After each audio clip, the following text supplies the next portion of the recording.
লক্ষ্মীপুরের রামগঞ্জ পৌর শহরের ৭ নং ওয়ার্ড বিএনপির মতবিনিময় সভা অনুষ্ঠিত হয়েছে।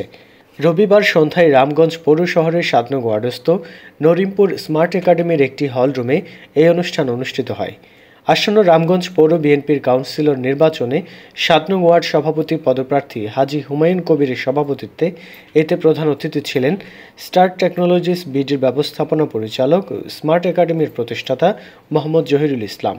ওই ওয়ার্ড বিএনপির সাধারণ সম্পাদক পদপ্রার্থী সেলিম শাহী ও সাংগঠনিক সম্পাদক পদপ্রার্থী মোহাম্মদ শাহ আলমের যৌথ সঞ্চালনায় অনুষ্ঠানে বিশেষ অতিথি ছিলেন রামগঞ্জ পৌর বিএনপির যুগ্ম আহ্বায়ক মোহাম্মদ আবুল হাশেম, রামগঞ্জ পৌরসভার ১ নং ওয়ার্ডের সাবেক কাউন্সিলর ইকবাল চৌধুরী সহ বিএনপি ও সহযোগী সংগঠনের অর্ধ শতাধিক নেতাকর্মী।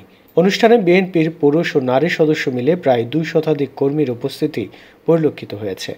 প্রধান অতিথির বক্তব্যে জহিরুল ইসলাম বলেন, বাংলাদেশ জাতীয়তাবাদী দল বিএনপির আইকন জননেতা তারেক রহমানের হাতকে শক্তিশালী করতে তার দেওয়া ৩১ দফা বাস্তবায়ন ও রামগঞ্জ বিএনপিকে একটি সুশৃঙ্খল প্ল্যাটফর্মে রূপান্তরিত করাই আমাদের মূল লক্ষ্য।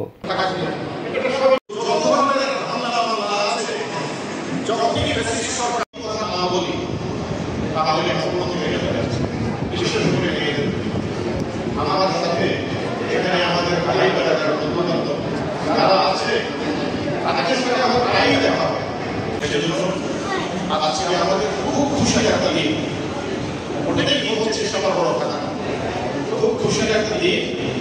আমাদের পরিবার